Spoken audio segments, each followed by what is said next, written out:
Donc aujourd'hui, dans cette vidéo, nous allons parler de dignité. Pour moi, c'est la dignité humaine, c'est tout ce que nous avons. C'est mis à part les compétences, mis à part les biens matériels qu'on peut posséder, mais qu'on n'a pas vraiment, mais ce qu'on possède, qui est vraiment notre plus grand capital, c'est notre dignité humaine. Ça, on peut avoir, oui, la santé, pour moi, c'est très, très important, puisque si tu n'as pas de santé, si tu n'as pas de santé pour vivre ta vie comme il faut, mais il manque quelque chose. Mais au-dessus de la santé, même qu'on soit couché sur un lit d'hôpital ou peu importe, qu'on boite, qu'on soit borgne ou qu'on soit, comment je pourrais dire, peu importe, qu'on manque une partie, un membre de notre corps, il y a quelque chose qui est au-dessus de tout ça, qui est encore plus grand. C'est la dignité humaine. C'est le droit d'être qui on est, le droit d'être respecté, le droit d'être aimé, le droit, tout simplement, c'est un droit que nous avons de respirer. Donc, personne ne peut nous enlever. Mais malheureusement, on sait qu'est-ce qui s'est passé. On sait aussi qu'est-ce qui se passe quand la dignité d'un être humain lui a été enlevée, ou du moins on tente de lui enlever la dignité. Donc la dignité, c'est le respect que mérite une personne. C'est la valeur intrinsèque de l'être humain. La valeur intrinsèque, c'est quelque chose qui n'est pas visible. C'est la valeur... c'est la valeur c'est une valeur inaliénable qu'on peut pas enlever.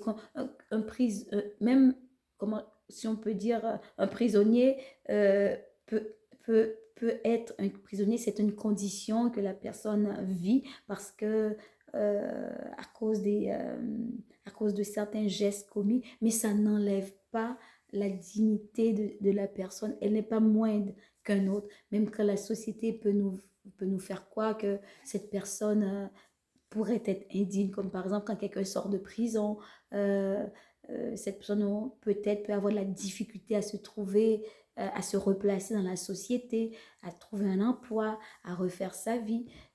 Mais la dignité de cette personne n'en est pas moindre. Euh, la dignité humaine reste indivisible, insécable, inséparable.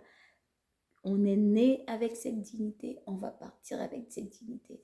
Mais par contre, il y a des situations, il y a des personnes qui sont eux-mêmes, qui se sentent eux-mêmes indignes, qui peuvent justement vouloir enlever la dignité des individus. Donc, pour ma part, je crois des personnes qui se sentent dignes vont redonner la dignité aux gens. Donc, la dignité, c'est justement, c'est la valeur qu'une personne a.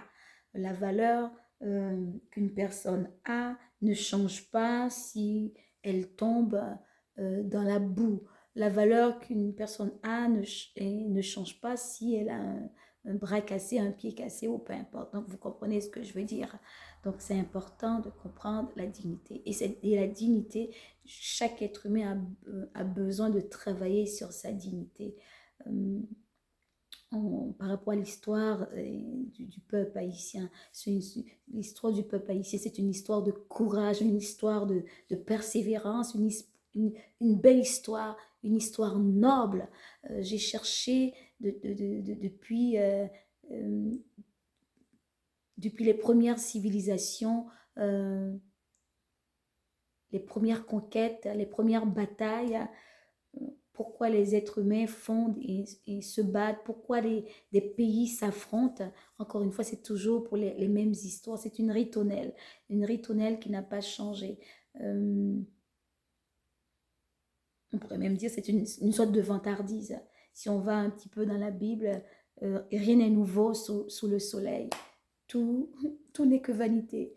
Il n'y a rien qui est nouveau. Les choses ne font que changer de façon d'être, mais c'est toujours les mêmes ritournelles.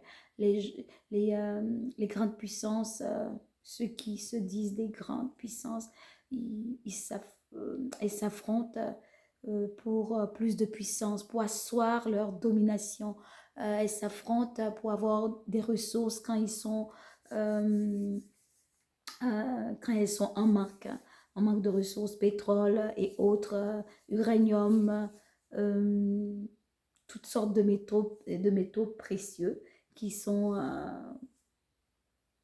qui sont en rupture chez eux ou qu'ils n'en ont pas, qu'ils n'ont jamais eu. Ils vont les chercher ailleurs. Et pour cela, il y a des guerres qui vont se créer, des fausses guerres qui vont se créer. Parfois, on ne comprend pas toujours. Euh, et l'autre raison, c'est pour étendre, comment je pourrais dire, pour s'expansionner, pour avoir plus de territoire. Et comment je pourrais dire, euh, aller en Afrique, aller chercher euh, des individus, des humains dignes, des humains qui sont dignes, des humains qui ont le droit de vivre pour vivre, pour venir exploiter des ressources. C'était un moyen tout simplement pour, euh, pour asseoir leur domination. Euh, ils avaient, euh, ils avaient les moyens pour aller en Afrique, pour aller chercher des millions de vies. Ce n'est pas une vie, et même si c'était juste une vie, chaque vie a le droit de vivre sa vie à sa manière. Donc c'est important de comprendre la dignité. C'est important de se battre pour sa dignité. C'est important de se lever pour sa dignité. Je crois que euh, Toussaint Louverture, je crois qu'il était gouverneur à l'époque, autant, euh, le, autant sous le règne des Espagnols, autant sous le règne britannique, autant sous le règne des Français. Il était, comment je pourrais dire, il était en autorité, il était privilégié, mais il a choisi de défendre la dignité des plus vulnérables, de son peuple qui était en esclavage. Dessalines a choisi de se battre, de se battre pour la dignité. Il y a un temps pour se battre pour la dignité, mais il y a aussi un temps pour protéger la dignité. Et c'est ce que nous, en tant que peuple haïtien, nous devons faire aujourd'hui. Je ne crois pas qu'on doit aller en guerre. Oui, en ce moment, ça ressemble à une guerre civile en Haïti. Oui, c'est une guerre civile. Des femmes se font violer, euh, hum, et des enfants se font tuer, des enfants se font griller dans le feu. Euh, le peuple est en exode sur son propre territoire. C'est pas normal. On a besoin de se lever. Nos artistes, comment je pourrais dire, ont besoin de se lever de la même façon que beaucoup se sont levés euh, comment je pourrais dire, contre Jovenel, pour dire qu'ils ne voulaient plus Jovenel. Ils ont fait des manifestations. Nous voulons voir cette foule, justement, euh, se lever pour reprendre la dignité des Haïtiens. On court par-ci, par-là. La, L'intelligence, l'intelligentsia haïtienne quitte Haïti, part Haïti, et avec raison pour aller chercher la sécurité, pour aller chercher un bien-être. Et nous avons besoin de nous lever pour protéger notre dignité. Et je pense qu'il y a tellement de manières, les Haïtiens en Haïti peuvent se lever pour reprendre cette dignité et la protéger. Euh, Nous, dans la diaspora, peu importe dans les Antilles, en Amérique, peu importe où on se trouve en Occident, nous avons besoin comment je pourrais dire, de reprendre, de se battre pour cette dignité et de la protéger. La dignité, c'est tout ce que nous avons. Euh, c'est tout ce que nous avons. Nous avons besoin de la protéger. Et on la protège. Je me rappelle, j'étais en train de visiter un centre culturel et il y avait des visites avec un groupe, avec des Français. Euh, comment je pourrais dire, il y avait des Jamaïcains justement qui visitaient au Canada un centre culturel. Et la française, elle a commencé à dire, oh, mais ici, c'est tel centre culturel, ce sont des Haïtiens, Haïti, qui viennent d'Haïti, et Haïti, c'est le pays le plus pauvre, je ne sais pas de quel, le plus pauvre de la planète, le plus pauvre de l'Amérique, peu importe. Je dis, oh, non, non, non. J'ai entendu ça. Oh non, non, non, il fallait que je reprenne cette personne, peu importe qui elle était, pour reprendre, pour protéger la dignité d'Haïti. Non, non, non, non. C'est pas un pays le plus pauvre, c'est le pays que la France a appauvri et ses comparses. Et puis là, elle s'est tue, et puis elle a continué son chemin. Donc, comment je pourrais dire, reprendre notre dignité, c'est aussi parler avec dignité. Protéger notre dignité, c'est aussi protéger la dignité de l'haïtien à côté de vous. Quand vous êtes au travail, vous devez protéger aussi la dignité comment je pourrais dire, de vos compatriotes, par vos attitudes, par vos comportements, par vos actions, par tout ce que vous allez faire. Et même quand un Haïtien, par exemple, pour vous, d'après vous, d'après votre jugement, il méritait que vous explosiez de colère, je sais pas, non. Les linges sales se lavent en famille. Protégeons notre dignité. Et par rapport à protéger la dignité, j'avais juste envie de vous parler un petit peu de l'histoire du Japon. De l'histoire du Japon, justement, qui est une puissance au niveau de l'Asie, qui a voulu asseoir son hégémonie, sa domination sur certains peuples autour du Pacifique. Entre autres, en 1937, le Japon a envahi la Chine. Et ça, c'était en 1937. Et je pense aussi à d'autres, au niveau du Pacifique, il y a d'autres, il y a les Occidentaux qui recherchent aussi à étendre leur hégémonie, leur domination autour du Pacifique. Donc on parle entre autres des États-Unis. Alors, il y a eu pendant un certain temps des affrontements entre le Japon et les États-Unis. Et on sait que le 7 décembre, n'oubliez pas d'aller quand même faire vos propres petites recherches. Le 7 décembre 1941, le Japon a frappé. Le Japon a attaqué la flotte. La flotte américaine, c'est une base navale à Pearl Harbor à Hawaï. Donc, ils ont attaqué, hein, je pense en deux reprises. Une première, une petite victoire, comment je pourrais dire, en catimini du Japon. Et une deuxième attaque, ça a fait à peu près 2000 morts, 2000 décès pour les Américains. Et c'est ce qui a justement conduit à la deuxième guerre mondiale. Alors, si vous voulez avoir plus d'informations, je vous invite à mieux comprendre l'histoire, faire des recherches. Chaque personne qui écoute cette vidéo, allez faire vos propres recherches pour mieux comprendre l'histoire, pour mieux saisir, pour ne pas vous étonner des choses qui arrivent, de ne pas être dans les émotions. Pourquoi on ne m'aime pas? Des fois, je vois ça. Pourquoi les Occidentaux nous attaquent? Qu'est-ce qu'ils nous veulent? Pourquoi? Donc, je veux que vous puissiez comprendre avec moi au travers de ces petites recherches que je guide, que je veux vous guider pour mieux comprendre. Et aussi, donc de 1941, comment je pourrais dire, à partir de 1941, les Américains ont répliqué, la Deuxième Guerre mondiale a commencé, et c'est là qu'on sait comment ça s'est fini. Ça s'est fini mal un petit peu pour le Japon. De 1945,